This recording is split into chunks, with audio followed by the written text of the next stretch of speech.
안녕하세요. 저는 한때 법원에서 공무원으로 근무한 최지영이라는 사람입니다. 올해 40대가 되었고 판사 남편을 두고 있습니다. 다들 제 남편이 판사라고 하면 한 번씩 저를 더 눈여겨봅니다. 그 시절 저는 하루하루를 발버둥 치듯 살아냈고 결국에는 제 인생이 송두리째 무너졌습니다. 하지만 그 모든 걸 견뎌낸 끝에 다시 살아나듯 일어설 수 있었습니다. 지금 제 이야기를 들으시는 분들께 그 지난한 시간의 단면을 조금 들려드리고 싶습니다. 제가 법원에서 일하게 된 건 오로지 제 힘으로 노력한 결과였습니다. 넉넉하지 못한 집안 형편 속에서도 포기하지 않고 책상 앞에 앉아 눈을 비비며 밤을 지새우던 시간들, 손에 잡히지도 않는 이론서들을 반복해 외우고 시험 당일엔 제 손이 덜덜 떨릴 정도로 간절했던 그 기억은 아직도 생생합니다.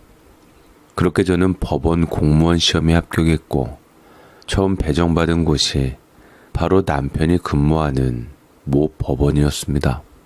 묘하게도 제 인생의 전환점이 그 법원 안에 있었던 셈이지요.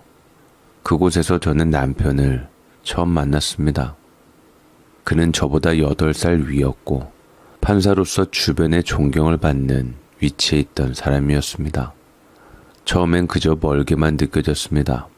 말투도 점잖고 눈빛도 쉽게 흐트러지지 않는 사람이었고 무엇보다 저 같은 평범한 공무원이 다가서기엔 그와 저 사이엔 너무도 분명한 격이 있었습니다. 하지만 사람이란 참 묘하지요. 시간이 흐르며 점점 서로의 빈틈과 진심을 보게 되었고 그러다 보니 저희는 서로를 마음 깊이 받아들이게 되었습니다. 문제는 그 다음부터였습니다. 저희 결혼하겠습니다. 제가 나이가 있으니 좀 서두르면 좋겠어요. 바로 상견례하고 식 올리면 좋겠어요. 이렇게 마음이 통했기에 남편이 양가에다 결혼을 하겠다는 뜻을 밝히자 뜻밖에도 양가 모두가 반대를 하였습니다. 제 쪽 부모님 또한 마냥 판사 사위 들여서 좋은 것보다 걱정이 더 컸습니다. 아서라 지영아, 송충이는 솔잎을 먹으며 살아야 한다. 판사면 뭐 대단한 사람 아니냐. 저런 사람들은 다 자기 수준 맞는 사람들하고만 산다더라. 너같이 힘든 집안에서 자란 애는 들어가 봐야 눈칫밥만 먹지. 엄마는 왜 자꾸 날 그렇게 깎아내려? 내가 어디가 어때서? 우리 집안이 어디가 어때서? 막말로 급이라는 게 있는데 우리가 여러모로 부족한 건 사실이잖니. 네가 노력해서 공무원까지 된 건 대단하다 칭찬해주고 싶지만 노력으로도 얻을 수 없는 일이 있단다. 그 말이 서운하지 않았다고 하면 거짓말이겠지만 그보다 더 깊었던 건 부모님이 나를 그렇게밖에 보지 않는다는 데에서 오는 슬픔이었습니다. 우리 부모님도 부모님이지만 아니나 다를세라 부모님의 말씀대로 남편 쪽 반대는 더 노골적이었습니다. 우리 아들이 무슨 여자가 없어서 왜 그런 애랑 결혼을 하겠다고 하는 거냐?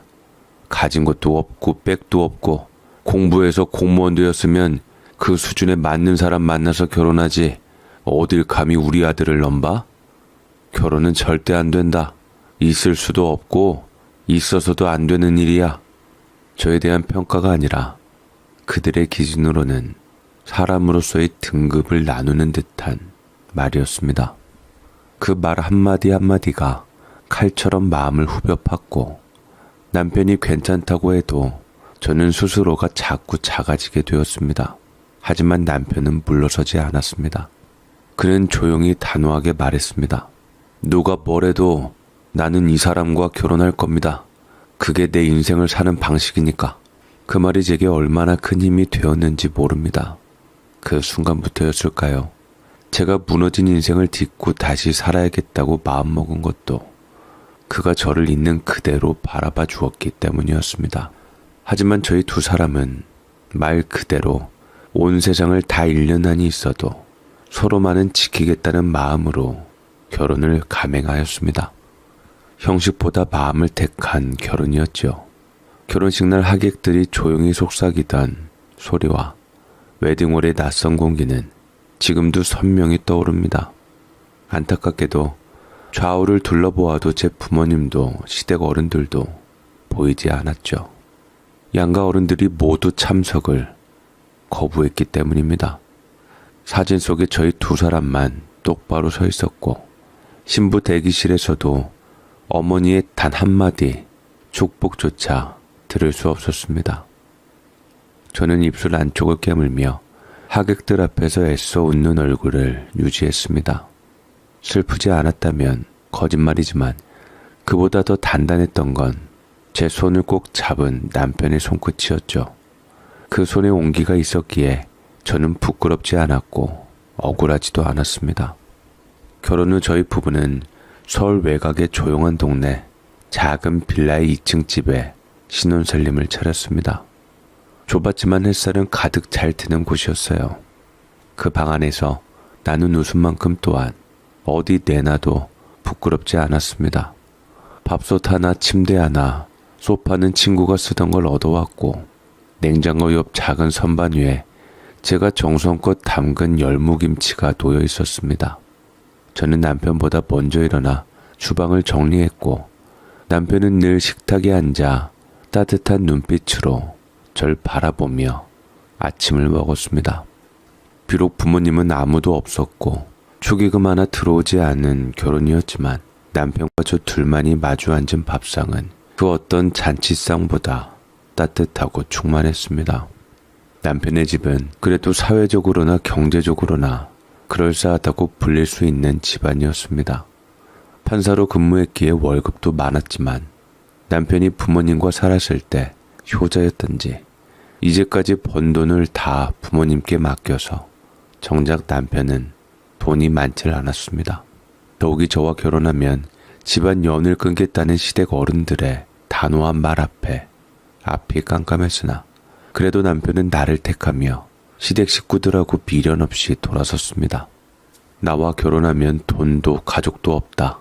못을 박듯 말하던 시아버지의 선언 이후 남편은 반발이라도 하듯 더욱더 제 손을 놓지 않았고 그가 저와 함께 몇 년간 모은 예금 통장의 잔고를 마지막 한 푼까지 털어 결혼자금과 신혼집 마련에 보탰습니다. 그렇게 저희 부부는 아무것도 가진 것 없지만 오직 서로의 진심만을 믿고 새 삶을 시작하였습니다. 비좁은 빌라에 부엌에서 된장찌개 냄새가 피어오를 때마다 저는 그 작은 집이 궁전보다 더 소중하다고 느꼈습니다. 그 시절의 조용한 평화가 얼마나 값지고 아름다웠는지를 지금은 누구보다 잘 압니다. 그래서 그 사람이 무슨 마음으로 나를 택하였고 나중에 어떤 후회를 했는지도 잘 알고 말이죠. 가끔 남편은 못 마시는 술을 마시고 들어올 적이 있었는데 그때마다 부모님에 대한 미련과 떨치고 온 후회가 가득했습니다. 내가 여자 때문에 부모님을 저버리다니. 부모님이 나를 어떻게 공부시켰는 줄 아는데 내가 부모님을 등지다니. 이게 다 당신 때문이야. 당신만 내 앞에 나타나지 않았으면 됐었는데. 남편은 저에 대한 원망이 가득했고 부모님과 등을 진 것에 대해 내 탓을 했습니다. 그래도 나를 사랑하는 마음으로 날 택한 것은 알고 있었지만 자신이 선택했으면서 그것에 대해 비겁하게 제게 원망을 돌리는 것은 아니라는 생각이 들었죠. 압니다. 남편은 평생을 효자로 살아온 사람이었습니다. 앞서 말했듯 그가 번 돈은 항상 어머니 손에 들어갔고 통장은 그저 어머니 앞으로 만들어진 작은 그릇일 뿐이었습니다. 남편은 자기가 번 돈으로 그는 옷을 한 벌 마음껏 사본 적도 없고 외식 한 번 계획한 적도 없다고 했습니다. 그런 그가 저와의 결혼을 결정했을 때 시어머니는 남편의 약점이나 되는 것처럼 마지막 카드처럼 그 돈 이야기를 꺼내기도 했죠. 결혼은 네 마음대로 해라. 다만 지금까지 네가 나한테 맡긴 돈은 찾아갈 생각도 말고 평생 부모 얼굴 볼 생각도 말아라. 여자 하나 때문에 부모 자식 간의 천륜이 파토났구나. 그 말이 떨어졌을 때 남편은 아무 말 없이 조용히 머리를 숙였고 그 이후 다시는 어머니를 찾아가지 않았습니다만 늘 괴로워했죠. 사람들은 겉으로만 결혼은 둘만의 문제라고 말하지만 사실 결혼은 두 사람이 감당해야 할 세상의 모든 벽과 싸워야 하는 싸움이기도 했습니다.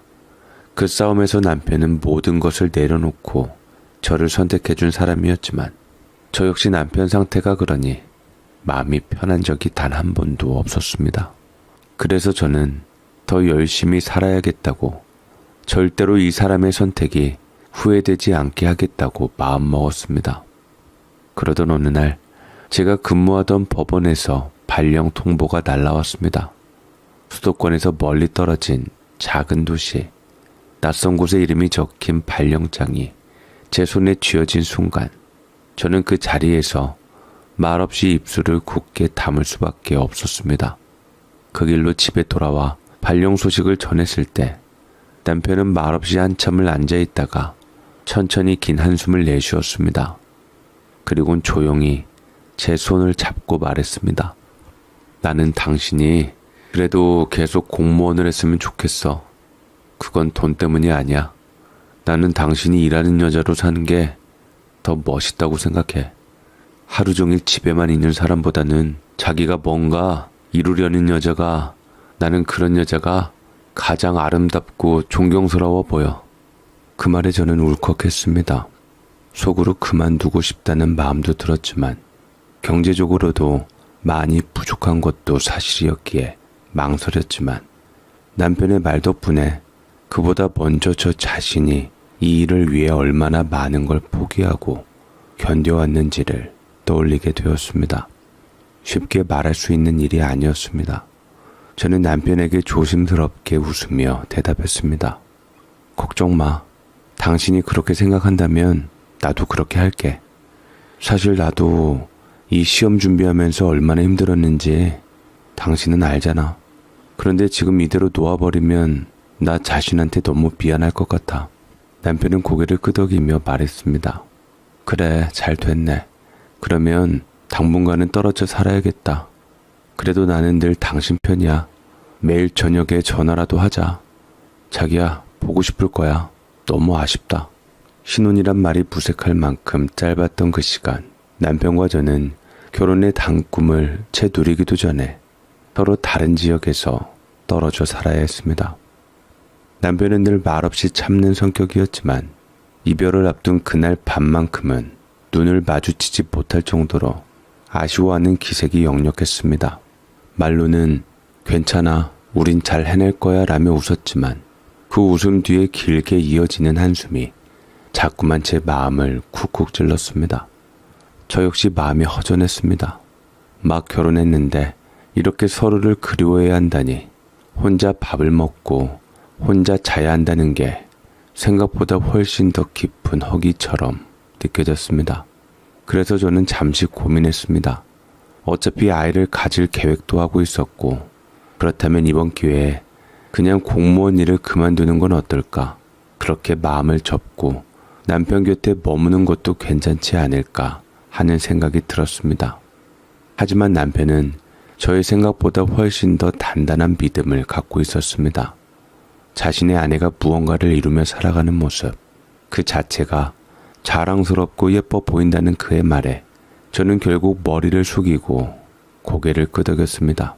그렇게 얼른 태세를 바꿔 나도 계속 일하고 싶어 라고 말했을 땐 그의 눈빛에 스치는 안도와 미소를 지금도 잊지 못합니다.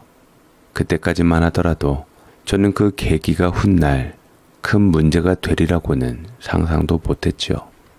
어찌되었든 그리하여 저는 남쪽 그 작은 도시에 발령을 받았고 남편은 그대로 서울 근교에서 일하며 각자의 공간에 머물게 되었습니다.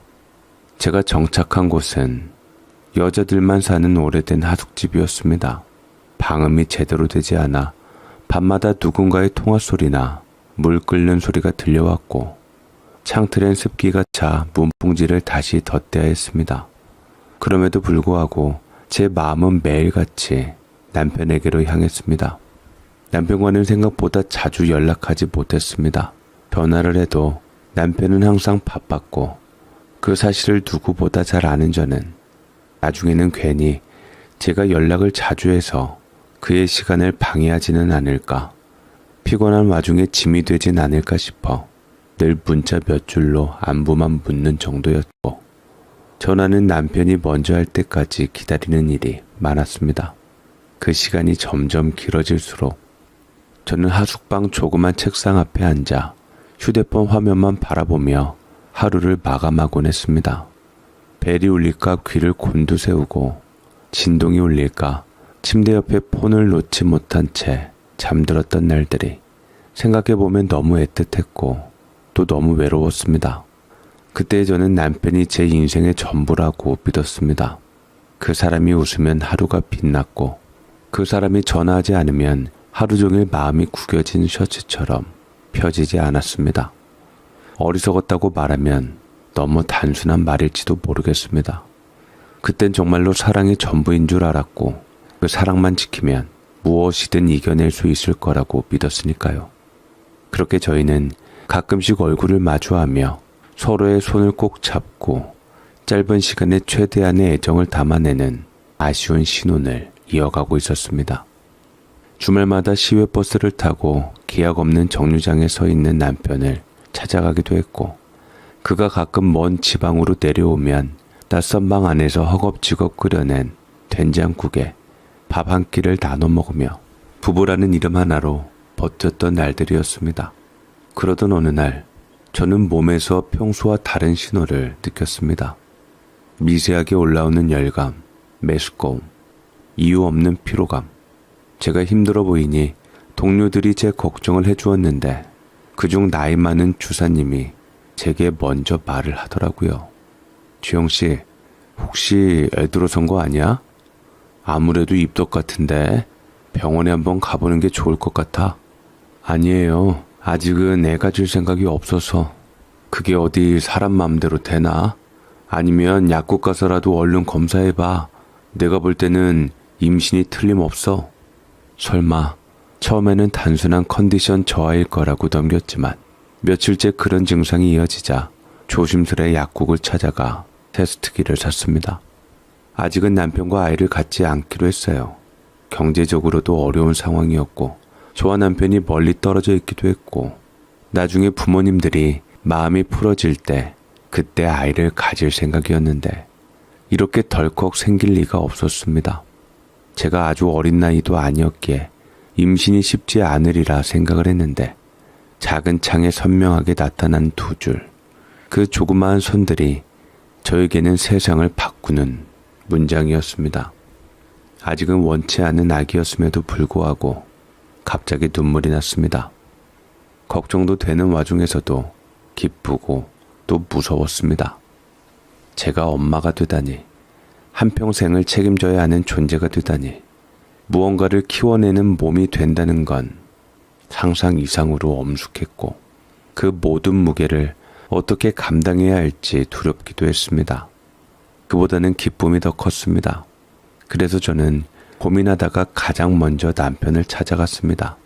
아이 아빠이니만큼 가장 먼저 소식을 접해야 한다고 생각했죠. 출근길에 맞춘 듯 멀리서 걸어오는 남편을 멀리서부터 바라보다 계단 아래서 숨을 고르며 그가 다가왔을 때 저는 벅찬 감정으로 웃으며 말했습니다. 자기야, 우리 아기 가진 것 같아. 그 순간 제 머릿속엔 남편이 기뻐하며 두 팔 벌려 안아줄 모습이 떠올랐습니다. 기다렸다는 듯 나를 안고 고생했어, 고마워 한마디 해줄 거라는 믿음이 분명히 있었습니다. 그런데 그는 아무 말도 하지 않았습니다. 몇 초간 정지된 듯한 눈빛으로 저를 바라보더니 말없이 계단을 올라 현관문을 열었고 그 뒤를 따라 들어간 저는 문 닫히는 소리에 심장이 철렁 내려앉았습니다. 신발을 벗고 안으로 들어서자 남편의 입에서 나온 말은 너무도 낯설고 믿을 수 없는 단 한마디였습니다. 장난해 지금? 그 아이 누구 아이야? 뭐? 그게 무슨 말이야? 누구 아이냐니? 당연히 우리 아이지.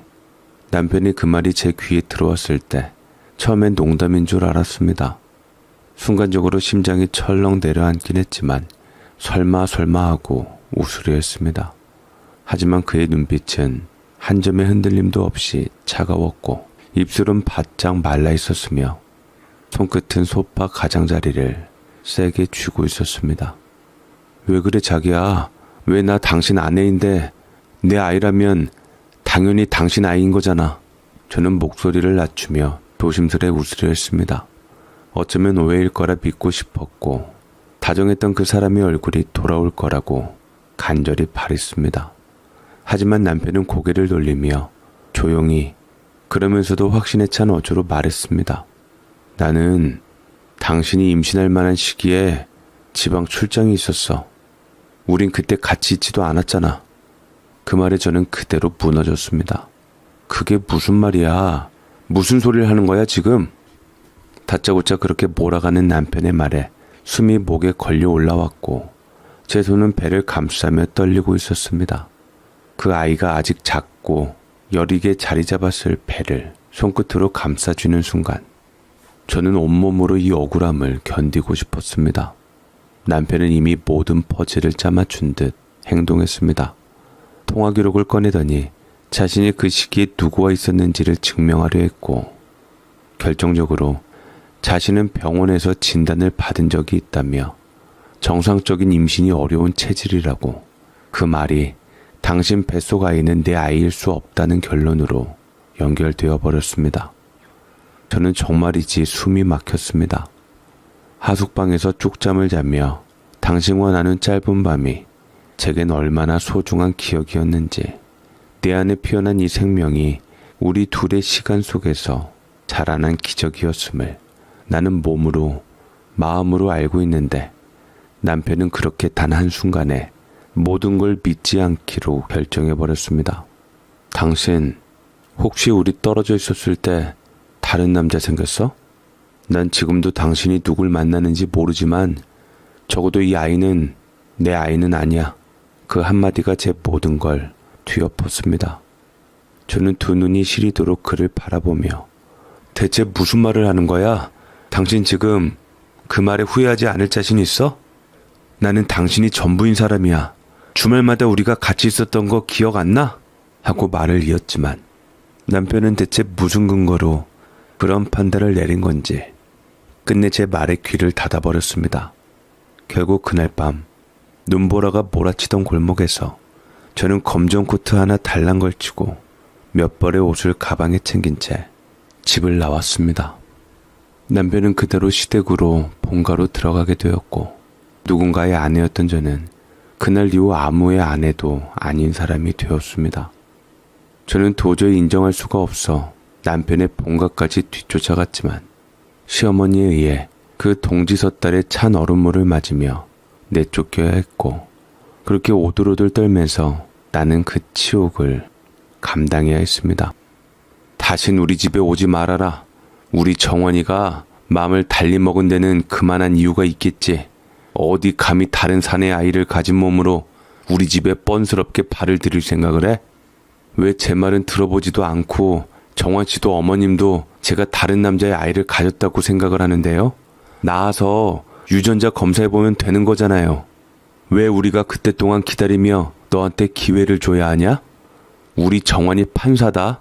너한테 시간 들이면서 기다려줄 사람이 아니야. 썩 꺼져라 못된 것. 그렇게 내쳐진 저는 친정으로 주춤거리며 갔지만 예상대로 역시나 환영받지 못하였고 제멋대로 결혼해서 임신한 집안 망신시킨 못난 딸에 불과했기에 친정에서도 쫓겨나는 수모를 겪어야만 했습니다.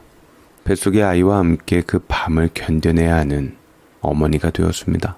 그 겨울의 차가운 바람이 제 얼굴을 때릴 때마다 제 눈물은 속절없이 흘렀고 그 눈물 속에서 저는 맹세했습니다. 이 아이만큼은 절대 누구에게도 외롭게 내몰리지 않게 하겠다고요. 이혼이라는 말이 제게 떨어졌을 때 저는 차라리 꿈이길 바랬습니다. 문을 열고 나가면 누군가 뒤에서 이건 농담이었어 하고 말해주길. 그래서 다시 따뜻한 밥을 차려 앉은 둘의 식탁으로 돌아갈 수 있기를 바랬습니다. 하지만 현실은 냉정했습니다. 친구들도 하나둘 멀어졌습니다. 제가 뭐라 변명도 하지 않았는데 어느새 제 이름 앞에는 바람난 여자, 남편 배신하고 쫓겨난 여자라는 딱지가 붙어 있었습니다. 저는 힘이 없었습니다. 남편이 내민 이혼 소송을 이길 능력도 없었고 그가 법조계에 있는 사람이라 그런지 말 한마디, 전달되는 서류 하나에도 힘이 실려 있었기에 진실이 아닌 말들이 증거라는 이름으로 세상에 퍼져나갔습니다. 나는 그저 누구보다 남편을 믿었고 그 아이가 우리 둘 사이의 기적이라는 걸 온몸으로 증명해내고 싶었을 뿐인데 남편은 나를 천하의 부도덕한 여자로 만들었습니다. 저는 그렇게 세상에서 가장 외로운 사람이 되어 있었습니다. 다시 출근길에 나섰지만 사무실 안의 공기마저도 차가웠습니다. 사람들은 제게 직접 말은 하지 않았지만 쉬는 시간마다 멀찍이 떨어진 자리에서 수군대는 기척이 느껴졌고 커피를 타다 마주친 동료조차도 어색하게 눈을 피하곤 했습니다. 내가 이 자리에서 얼마나 버티기 힘든지를 누구 하나 진심으로 물어주지 않았습니다. 그 와중에 저는 출산을 하게 되었고 당연히 아이를 위해 잠시 휴직에 들어갔습니다.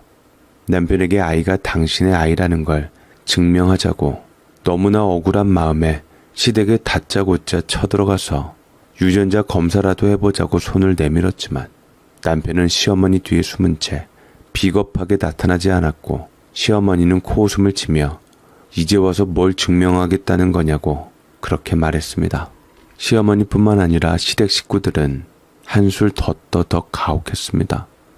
병원에서 만난 시아버지는 제 얼굴을 똑바로 보지도 않고 뒤에서 어쩜 저렇게 눈 하나 깜빡이지 않고 거짓말을 하는지 저런 것이 우리 집안 사람 될 뻔했다는 생각이 들면 아주 끔찍하다니까 하고 혀를 찾고 시누이는 참 뻔뻔도 하네요.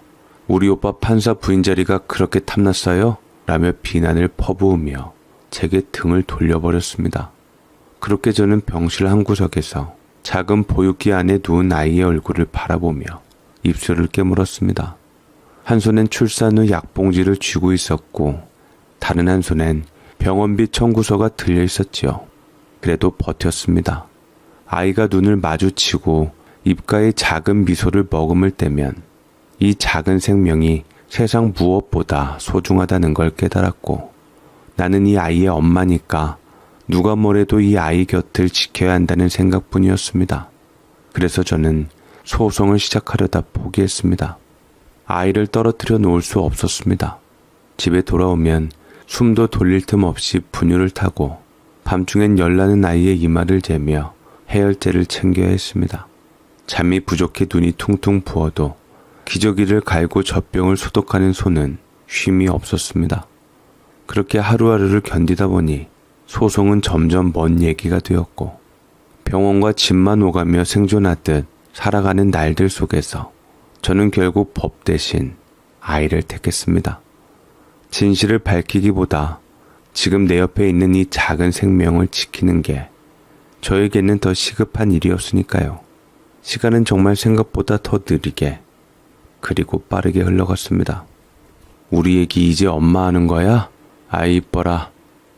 귀여워 죽겠다. 어떻게 이렇게 예쁜 아이가 있을 수 있지? 아이는 조금씩 자라났고 그 웃음 하나, 손가락을 움켜쥐는 작은 힘 하나에 저는 매일을 버텼습니다. 그리고 몸이 조금 회복되고 아이가 돌을 지나면서 다시 복직을 결정하게 되었죠. 하지만 제가 돌아간 그곳은 예전과는 전혀 다른 분위기였습니다. 낯선 얼굴들이 책상마다 앉아 있었고 그나마 기억나는 몇몇 사람들도 저를 대할 때 발끝마다 머뭇거림이 느껴졌습니다. 아무리 시간이 지나도 그때 돌아다녔던 이야기들, 제가 바람을 피워 아이를 가졌다는 헛소문은 바닥에 뿌려진 기름처럼 쉽게 닦이지 않았습니다. 누구 하나 대놓고 말은 하지 않았지만 복도에서 마주칠 때마다 애써 눈을 피하고 차를 타고 청사 주차장에 들어서기만 해도 어딘가에서 시선이 느껴졌습니다. 처음엔 참자 했고 그 다음엔 이겨보자 했지만 결국 저는 제 손으로 사직서를 꺼내 들게 되었습니다. 책상 위에 놓인 A4지 용지 한 장에 제 이름을 꾹 눌렀었을 때 속이 시원해지기는커녕 가슴이 텅 빈 듯한 기분만 들었습니다. 이렇게까지 되려고 내가 뭐 그리 큰 죄를 지었나. 나는 그저 사랑하는 사람과 가정을 꾸리고 정직하게 일하며 아이 하나 제대로 키우고 싶었을 뿐이었는데 그 평범한 바람조차도 허락되지 않았다는 게 참 쓰라렸습니다. 그 후로 저는 퇴직금과 약간의 적금에 기대어 아이가 아프지 않게 굶지 않게 그저 숨쉬는 하루하루를 살아갔습니다. 한 푼 두 푼 아껴가며 아이를 키우는 값을 계산했고 중고시장에서 장난감을 사는 일조차도 아이 몰래 숨죽여 망설여야 했습니다. 그러던 어느 날 은행에서 적금 이자를 타내어 오늘 아이를 위해 무슨 반찬을 해야 하나 유모차를 밀며 마트에서 장을 보려 할 때 낯선 남자가 제 앞에 나타났습니다. 안녕하세요. 최지영 씨 맞으시죠? 이정환 판사님 전처 되시는. 네? 누구세요? 유모차의 아이가 이정환 판사의 아이 맞나요? 대체 누구시냐고 물었잖아요. 황명훈이라고 합니다. 저는 실은 최지영 씨를 찾아온 이유가 있어요. 이유요? 저도 이정환 판사에게 억울한 일을 당한 사람입니다. 지영 씨처럼. 그 낯선 남자는 이름을 명훈이라 밝혔고 제게 말하길 참으로 구구절절 긴 사연을 그 자리에서 스스럼 없이 얘기를 했고 사실은 자신은 남편의 재판에서 억울한 판결을 받았다고 했습니다. 한때 사업을 하다 소송에 휘말렸고 그 소송에서 남편이 내려준 판결로 자신은 인생이 송두리째 망가졌다고 말했죠. 하지만 낯선 사람이기도 하고 혹여나 남편 쪽이 애를 염탐하려 보내었나 의심이 들어서 쉬이 명훈을 믿지는 못했습니다. 하지만 명훈은 계속해서 자기 이야기를 하고 있었고 이야기를 하면서도 그 남자의 눈빛은 날카롭고도 어딘가 흔들리고 있었지만 한편으로는 절박함과 복수심이 뒤섞여 있는 듯 보였습니다. 저는 처음엔 그저 듣는 둥 마는 둥 하려 했지만 그가 내뱉은 말 한마디에 제 안에 무언가가 싸늘하게 굳어졌습니다. 최지영 씨, 제 말 좀 이제 들어주세요. 그 사람이랑 이혼했잖아요. 내가 그 사람에 대해 아는 게 좀 많거든요. 당신이 지금껏 몰랐던 것도 말이에요. 그 순간 저는 본능적으로 알아차렸습니다. 이 남자는 단순한 분노로 찾아온 것이 아니었습니다. 그가 내게 전하려는 건 내가 끝났다고 믿었던 이야기의 또 다른 시작이었습니다. 어쩌다 보니 그 사람과 대화를 계속 이어가게 되었고 그 남자는 그날 제 눈을 곧게 마주보며 아이에 대해 이것저것 묻기 시작했죠. 아이 나이 지금 몇 살이죠? 혹시 아이 이름은? 딱 보니 이정환 판사랑 엄청 닮았네요. 하지만 저는 단 한마디도 대답하지 않았습니다. 대답할 이유도 의무도 그리고 더는 어떤 일에도 휘말리고 싶지 않은 마음뿐이었습니다. 이미 너무 많은 상처와 오해를 겪어온 저로서는 그 질문들이 다시 내 아이를 괴롭힐 수 있다는 생각에 가슴속 깊은 곳에서부터 문을 꼭 걸어 잠궜습니다. 그 남자는 그러거나 말거나 조용히 고개를 끄덕이고 마치 뭔가 더 확신을 얻은 듯한 눈빛으로 돌아섰습니다. 그리고 며칠이 지나지 않아 예고도 없이 예전 시댁 식구들이 저희 집에 찾아왔습니다. 대문 앞에서 소란을 피우며 제가 문을 열기도 전에 마당을 헤집고 들어왔고 현관문을 박차듯 열고 들어오자마자 거실이며 방이며 함부로 열어젖히며 물건들을 쑤셔대기 시작했습니다. 어디 숨겼어? 남편 인생 망쳐놓고도 여기가 네가 편히 누울 자리냐? 지금 이 사단이 다 누구 때문인 줄 알아? 네가 그 남자랑 짜서 소문 퍼뜨리고 다닌 거잖아. 도대체 무슨 말을 하는지도 모른 채 저는 아이를 꼭 껴안은 채 벽 쪽으로 물러섰습니다. 아이의 눈은 겁에 질려 있었고 저는 그 눈빛이 너무 무서워서 말이 나오지 않았습니다. 입술이 얼어붙은 것처럼 한마디 항변도 할 수 없었고 그저 이 광경이 빨리 지나가 주기만을 바랬습니다. 시몬은 아이를 쳐다보니 기가 찬 듯 허하고 한숨을 내쉬었고 옷소매를 올리며 씩씩거리며 제게 퍼부었습니다.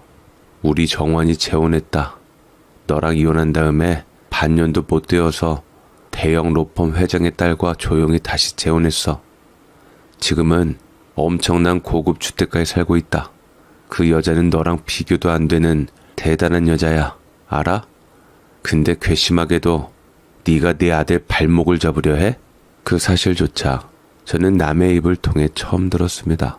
정작 내 아버지라 부를 수 있는 사람이 내 아이의 존재를 무시하고 다른 여자와 새로운 가정을 꾸렸다는 사실이 너무나도 차가운 현실로 다가왔고, 그보다 더한 건 그 과정이 단순한 이혼 후 새 출발이 아니라 아예 처음부터 짜여진 시나리오였다는 진실이었습니다.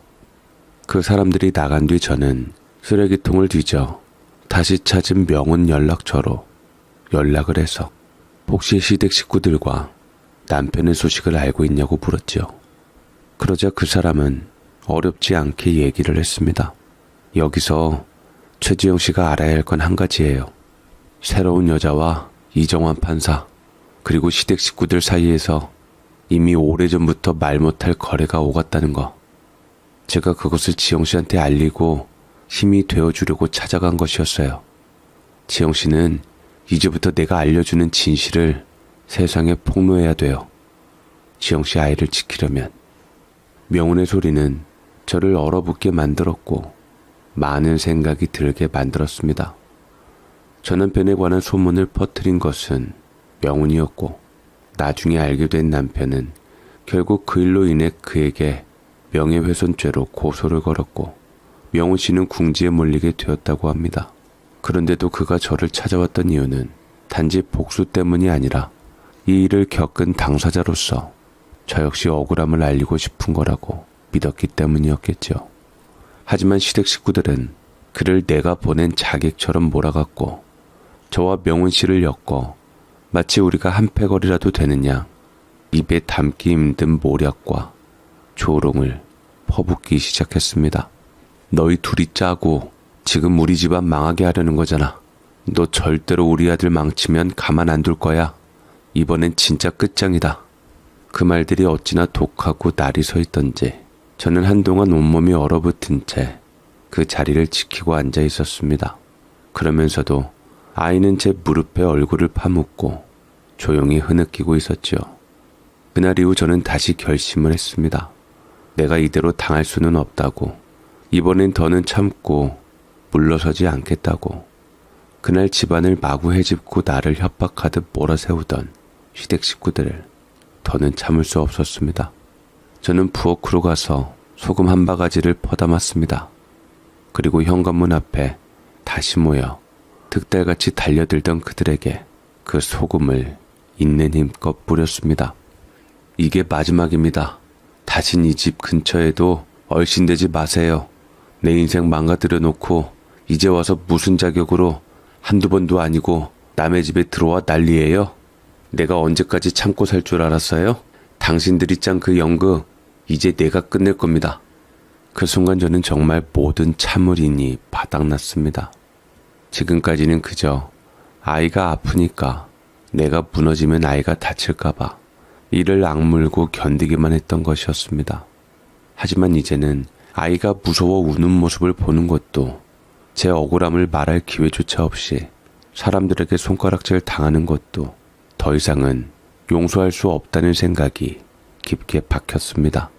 그러던 날 남자 명훈 씨에게 다시 연락이 왔습니다. 조심스럽게 집 앞 벤치에 앉아 만난 그는 무겁고 낡은 서류 봉투를 제게 건넸습니다. 이건 언제 우리 아이 칫솔을 가져간 거예요?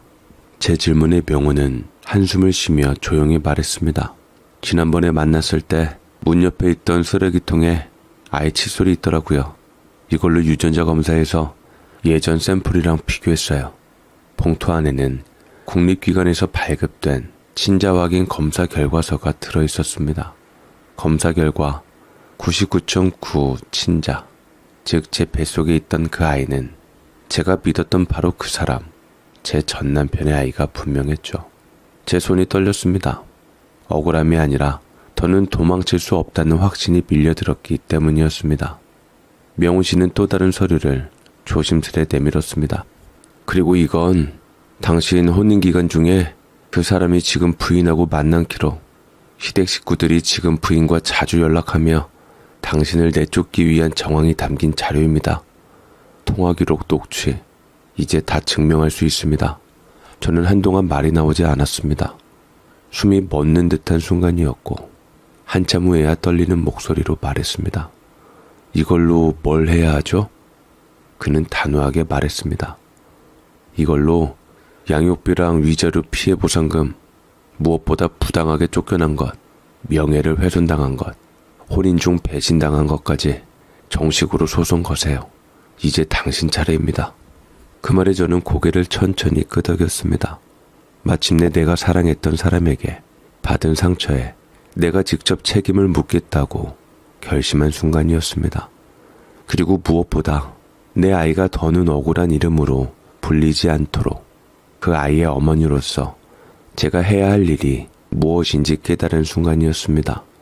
그 남자가 내민 마지막 서류는 지금껏 제 마음속에만 남아있던 억울함을 세상에 꺼내 보일 수 있는 증거였습니다. 두툼한 봉투 안에서 꺼낸 USB 안에 담겨있던 녹취록엔 믿고 싶지 않은 말들이 들어있었습니다. 어디서 따온 것인지 묻기도 전에 그 녹음 속 목소리는 너무 익숙했고 익숙해서 더 가슴을 짓눌렀습니다. 그 여자 애까지 가졌다고 버티고 있어서 골치 아팠잖아. 그러니까 우리가 먼저 정리하자고 했던 거 아니야. 지금 며느리 될 집안이 누군데 애만 없어지면 우리 아들 출세길 안 막히잖아. 그 속엔 시댁 식구들의 목소리가 그리고 지금 남편의 아내가 된 여자와의 대화까지 고스란히 담겨 있었습니다. 저를 정신적으로 흔들어 놓기 위해 짰던 시나리오, 그리고 아이까지 모른 채 하며 내쫓기로 한 계획들. 제가 두 귀로 직접 듣고도 믿기 어려울 만큼 치밀하고 비열했습니다. 그 남자 명훈 씨는 조용히 제 앞에 앉아 말했습니다. 이걸로 충분합니다. 지금부터 당신은 더 이상 피해자가 아닙니다. 당당하게 싸우세요. 그 말을 듣는 순간 저는 더는 눈물도 나오지 않았습니다. 슬픔이 아니라 분노였고 두려움이 아니라 결단이었습니다. 그의 도움으로 저는 재산을 털어 변호사를 선임할 수 있게 되었습니다.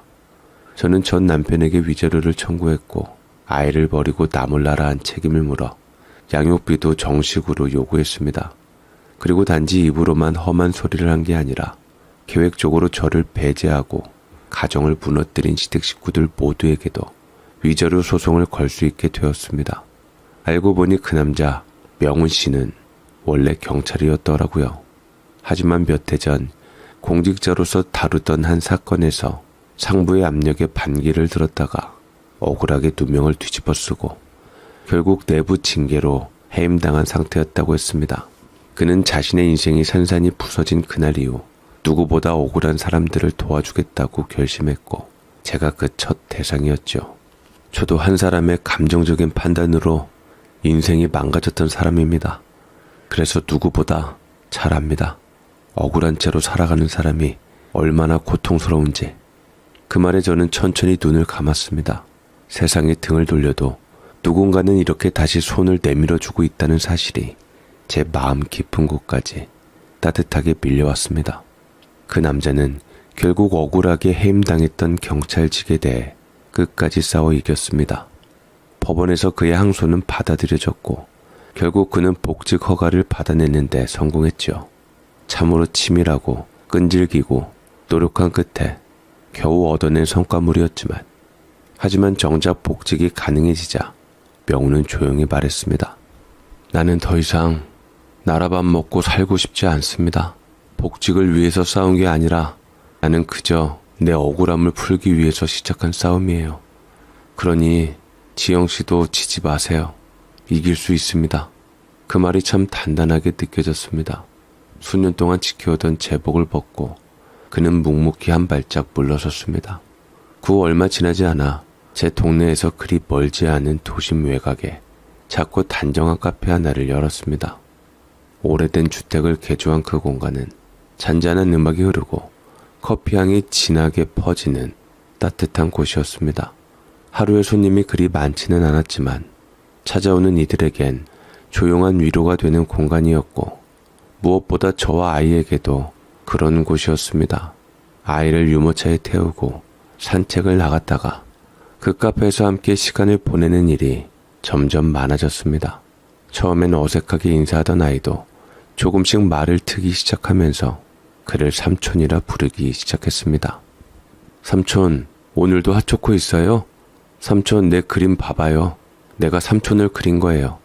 아이의 눈동자 속에서 웃음이 다시 피어나기 시작했고 그 모습을 바라보는 제 마음도 조금씩 평온을 되찾아갔습니다. 명훈 씨와 저는 이제 서로에 대해 천천히 이야기 나눌 수 있을 만큼 자연스럽고 편안한 사이가 되어갔습니다. 그도 저도 상처가 많았기에 더 조심스럽게 다가서려 했고 그만큼 더 깊은 신뢰가 쌓였습니다. 그래서 저는 마음속으로 조금씩 인정하게 되었습니다. 지금 내 곁에 있는 이 사람이 그 모든 어둠 속에서도 내 아이와 나를 지켜준 유일한 사람이라는 것을요. 그러던 어느 날 아이와 함께 집 앞 놀이터에 나갔다가 순간 아이가 발걸음을 멈추고 작은 손으로 가슴을 부여잡으며 천천히 무릎을 꿇었습니다. 엄마, 숨이 안 쉬어져요. 그 말에 제 손끝이 얼어붙었습니다. 두 눈이 아이에게 고정된 채 머릿속은 텅 비어버렸고 입술이 파르르 떨려 제대로 말도 나오지 않았습니다. 아이를 안고 병원으로 달려가던 그 짧은 시간 동안 수없이 떠올랐습니다. 이 아이가 처음 제 배에 찾아와 얼마나 기적처럼 나를 다시 숨쉬게 해주었는지, 그리고 그 작고 여린 몸으로 얼마나 많은 상처를 함께 견뎌줬는지. 그렇게 나는 겨우겨우 여기까지 왔는데 이 아이가 또다시 쓰러졌다는 사실이 온몸을 부수듯 몰려왔습니다. 병원 응급실 불빛 아래서 의사 선생님이 조심스레 건네는 한마디에 제 무릎이 그 자리에 그대로 주저앉았죠. 희귀한 면역 질환이 있습니다. 지금 이 상태로는 급속도로 상태가 나빠질 수 있어서 가족 중 혈액형과 조직이 맞는 사람의 도움을 받아야 합니다. 아무래도 친부의 혈액이 꼭 필요할 듯 합니다.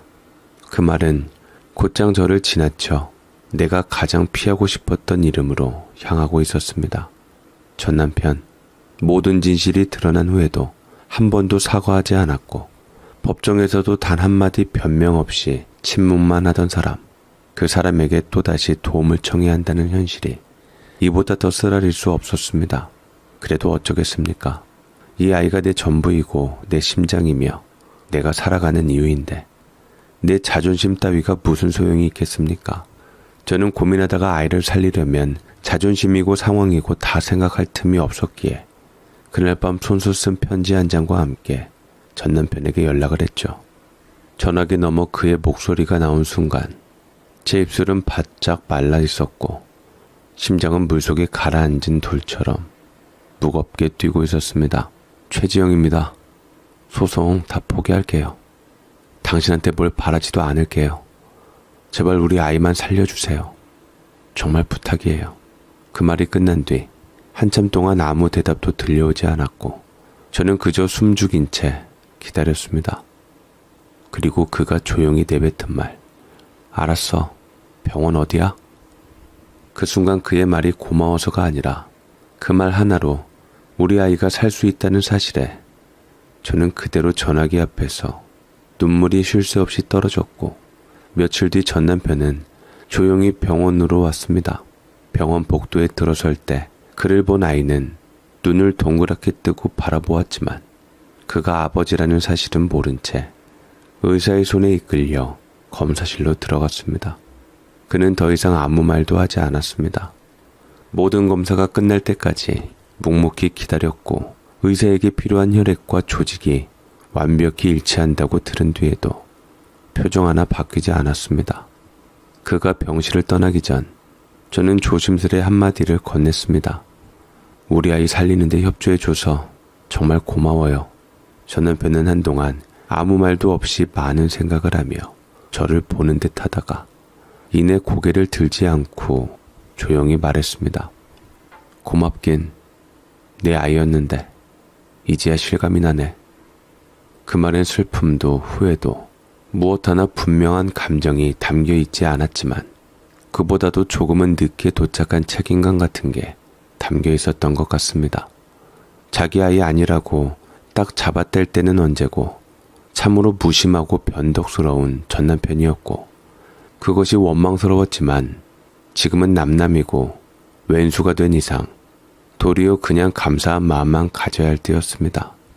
며칠 뒤 병원 복도에서 다시 마주친 전 남편은 예전과는 조금 달라진 얼굴로 제 앞에 섰습니다. 그는 말없이 제 곁에 앉더니 작은 종이컵에 든 커피를 두 손으로 감싸진 채 오랜 침묵 끝에 처음으로 속마음을 꺼냈습니다. 지영아, 실은 지금 내 새 와이프였던 여자하고 이혼 소송 중이야. 저는 고개를 들지 못하고 가만히 그의 말만 들었습니다. 전 남편은 내 반응을 보는 듯 하다가 뜻밖의 표정에 비동이 없다는 것을 안 후에 다시 차분하게 이어 말했습니다. 돌이켜보면 당신 같은 여자는 없더라. 그 여자하고 많은 일이 있었고 돈이 전부가 아니란 것도 알게 되었어. 당신 말이 맞았어. 그땐 내가 너무 어리석었고 솔직히 말해서 변명 같지만 다 어머니 아버지가 시킨 일이었어. 나는 당신을 선택해서 부모 가슴에 못 박은 죄로 부모님이 원하는 대로 다 해드려야 한다고 생각을 했어. 미안해. 미안하다 지영아. 그때 일이 우리 집 식구들 주도였다는 걸 그제야 뒤늦게 알게 됐어. 나는 그들 말에 휘둘려 당신을 밀어내고 아이까지 버렸지. 내가 정말 바보였어. 전 남편이 눈을 들고 저를 똑바로 바라보았습니다. 처음으로 변명도 없이 시선을 피하지도 않고 정면에서 저를 마주하는 얼굴이었습니다. 하지만 저는 그를 믿을 수가 없기에 아무 대답이 없자 전 남편은 제 손을 잡았고 눈을 저와 똑바로 마주쳤습니다. 한 번만 내게 기회를 더 주면 안 될까? 이제 더 이상은 그 사람들한테 휘둘리지 않을 거야. 이제부터는 내가 선택한 사람을 내가 지키고 싶어. 내 아이와 당신과 다시 한번 인생을 꾸릴 수 있는 기회를 줘. 그러곤 그는 조심스레 한 장의 서류를 제게 내밀었습니다. 새 아파트 등기 서류와 열쇠. 그 집은 제가 지금까지 아이와 살던 작은 월세방이 아닌 햇살이 잘 드는 33평 아파트였습니다. 당신한테 다신 상처 주고 싶지 않아. 지금 당장 어떤 말도 쉽게 믿지 못하겠다는 거 나도 알아. 그러니까 천천히 해도 돼. 정말 아주 천천히. 그냥 이 집에서 아이랑 좀 편히 살았으면 좋겠어. 그게 내 첫 번째 부탁이야. 저는 아무 대답도 하지 못했습니다. 가슴속에 엉켜있던 분노, 슬픔, 배신감, 그리고 그보다 더 복잡한 감정이 하루아침에 사라질 리 없었기 때문입니다. 하지만 아이가 살 수 있게 해준 사람, 자신의 잘못을 인정하고 다시 손을 내밀어준 그 사람에게 제가 할 수 있는 건 지금 당장은 아니지만 그래도 언젠가는 이라는 뜻을 담은 작은 고개 끄덕임 뿐이었습니다. 그렇게 저는 천천히, 아주 천천히 아이는 남편의 협조 덕분에 조금씩 차도를 보이기 시작했고 전 남편은 너무나도 밉고 원망스러웠지만 아이 때문에 어쩔 수 없이 그 사람의 손을 다시 잡아보기로 마음먹었습니다. 어찌되었든 내 아이는 병 때문에 살려면 지속적으로 전 남편의 도움이 필요했기 때문에 말이지요. 제 아이는 놀라울 만큼 빠르게 회복되었고 그 후로는 유난히 아빠를 찾기 시작했습니다. 병원 침대에 앉아 창밖을 바라보던 어느 날 제 무릎에 턱을 괴고 앉은 아이가 살짝 웃으며 말했습니다. 엄마, 나 아빠랑 살아보고 싶어. 그 말에 저는 울지도 웃지도 못한 채 그저 아이의 머리카락을 쓰다듬으며 조용히 대답했습니다.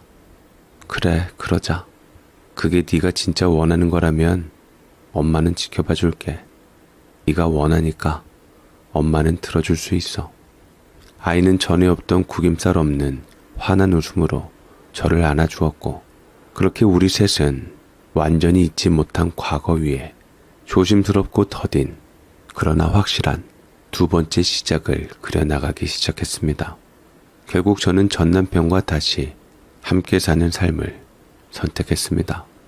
하지만 그 선택이 결코 쉽게 내려진 건 아니었습니다.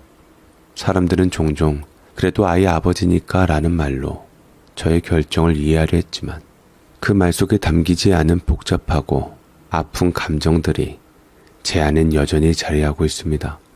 제가 그를 완전히 용서했냐고 묻는다면 아니라고 대답할 수밖에 없습니다.